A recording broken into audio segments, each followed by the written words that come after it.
Bom dia, galera, saudações cruzmaltinas, chegando aqui para mais um vídeo do seu canal Fala Vascão, né? Antes de começar esse vídeo, eu peço para você deixar o seu like, se inscrever no canal, ativar o sininho, porque ao chegarmos a 1000 inscritos, tá aqui na barrinha de rolagem, nós vamos sortear um ingresso para o jogo do Vasco, vamos sortear um boné barreira, vai vir a baile, e vamos sortear um tour na colina. Tudo isso somente ao chegarmos a 1000 inscritos, tá? Mas lembrando que Vasco tem de 7 no máximo a 10 jogos ainda em São Januário antes de entrar em reforma. E se isso acontecer, nós vamos conseguir sortear só um ingresso e o boné. Isso também para outro estádio, né? E o tour na colina nós não vamos conseguir sortear porque São Januário vai estar fechado para reforma, então nós não vamos conseguir sortear somente quando o estádio voltar, né? Isso aí deve demorar mais ou menos uns 3 anos, né? Então se inscreva antes de que isso aconteça, né? Para a gente sortear os três prêmios para vocês, tá? Antes de começar esse vídeo, eu quero que solta a vinheta, depois a gente volta.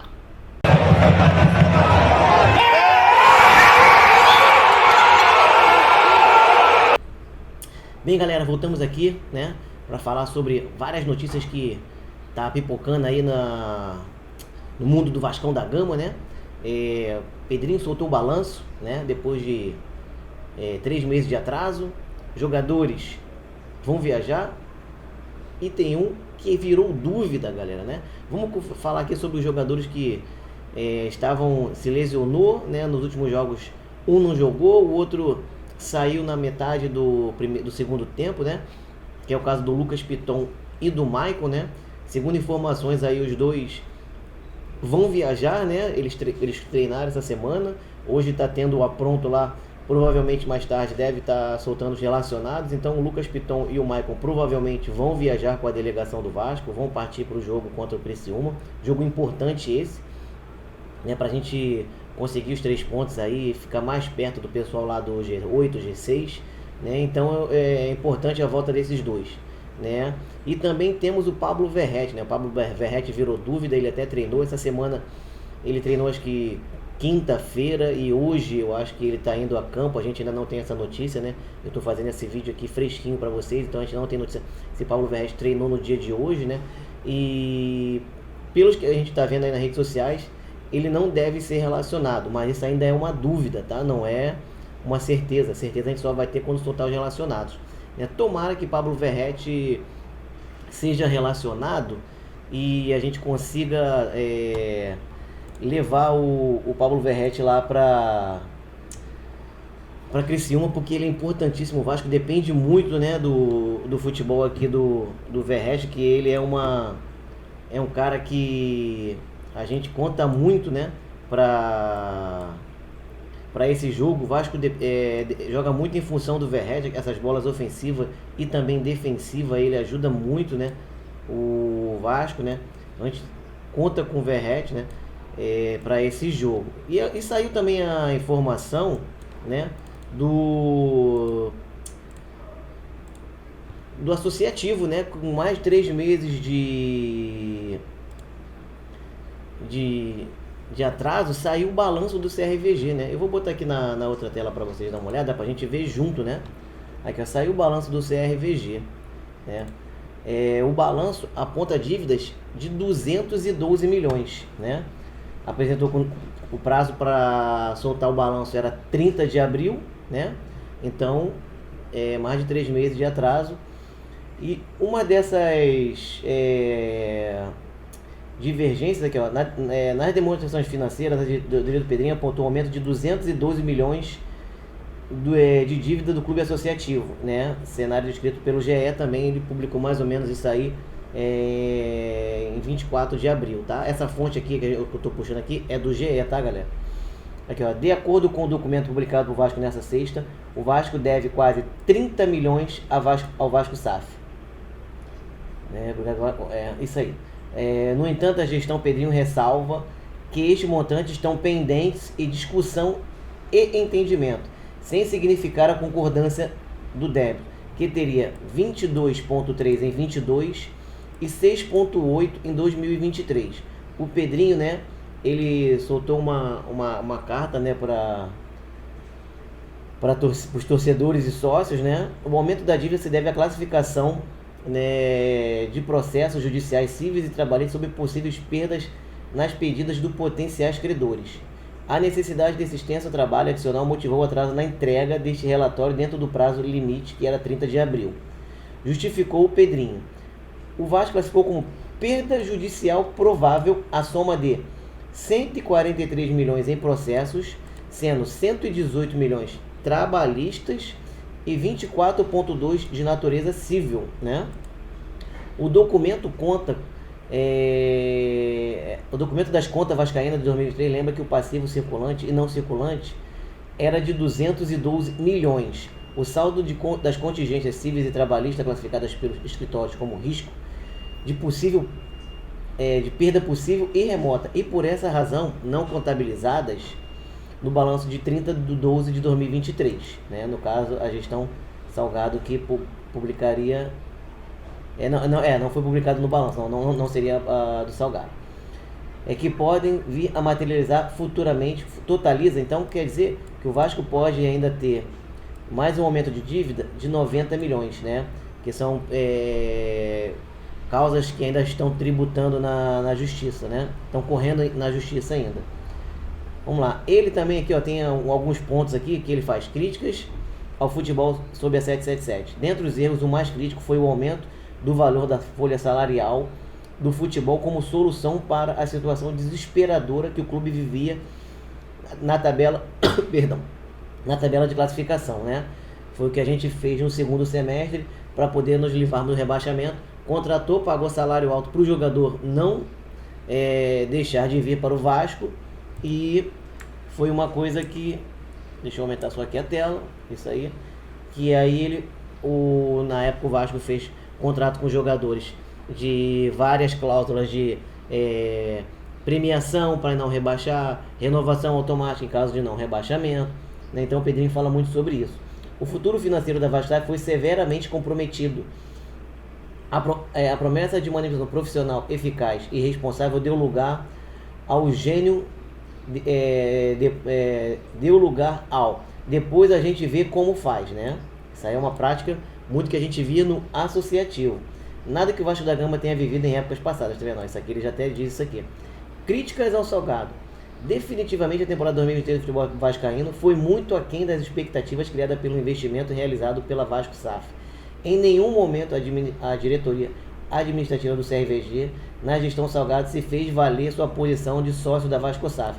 Que o Salgado ele nunca se metia, dizia que o futebol do Vasco era comandado pela 777 e que ele não tinha poder nenhum de decisão. Mas ele, como sócio minoritário com 30%, sim, ele pode opinar, ele pode falar alguma coisa sim.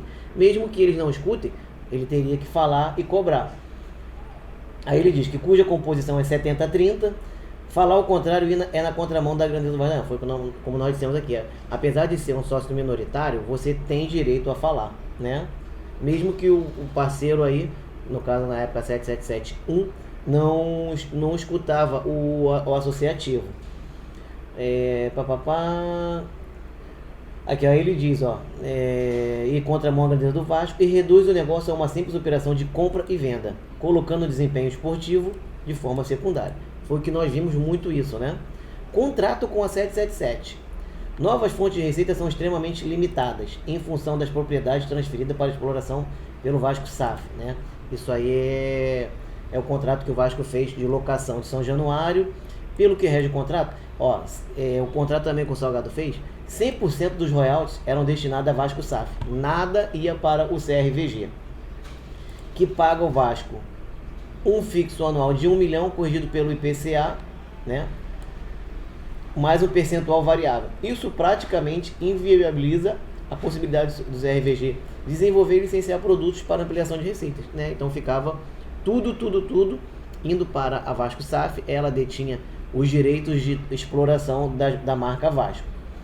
Existe total dependência financeira desses contratos firmados da SAF para o fluxo de caixa do RVG. Sim, a maioria, 99% do dinheiro que entrava no associativo vinha desses valores que era destinado pela Vasco SAF, né?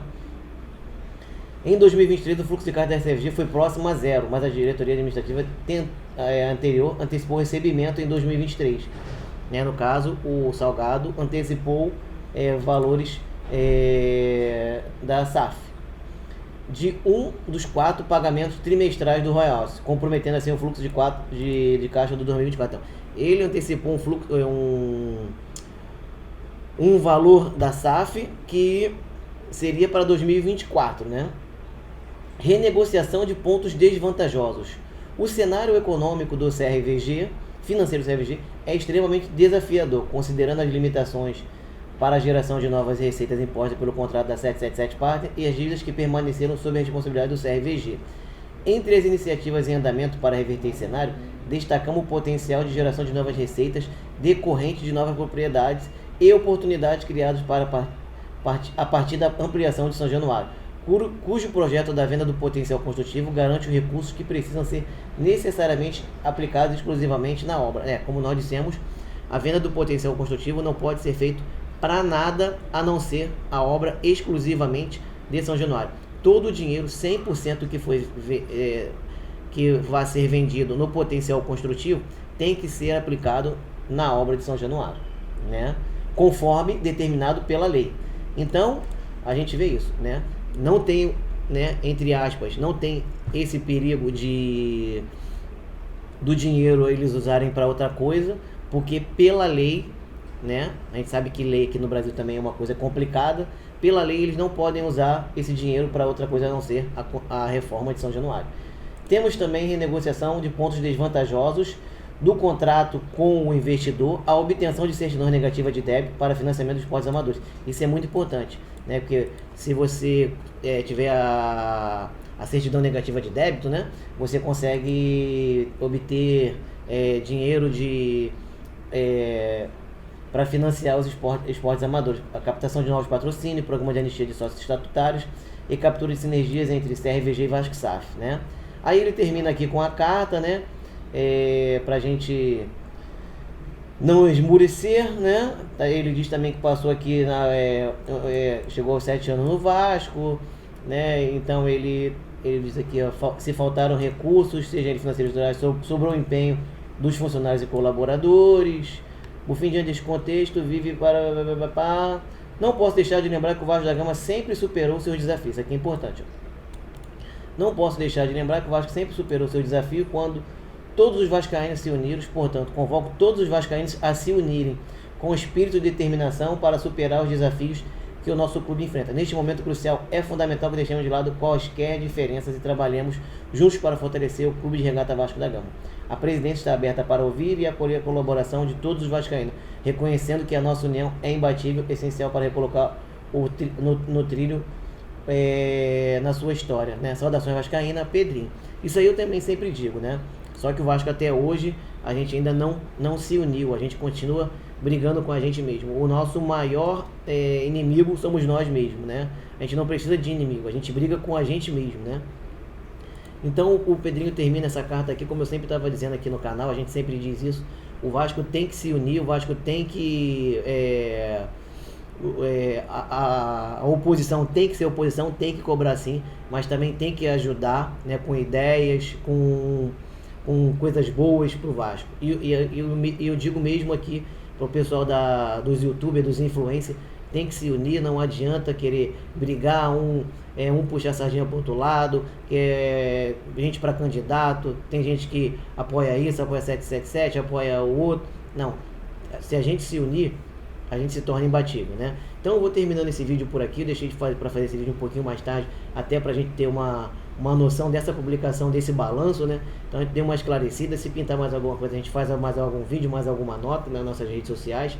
Então eu agradeço todo mundo que chegou até aqui, né? Obrigado, deixe seu like, não se inscreva sim no canal, ative o sininho aí, e amanhã a gente tem pré-jogo às 2h30 da tarde, né? Tamo junto, vamos para mais uma vitória. Como sempre digo, ao Vasco tudo, galera.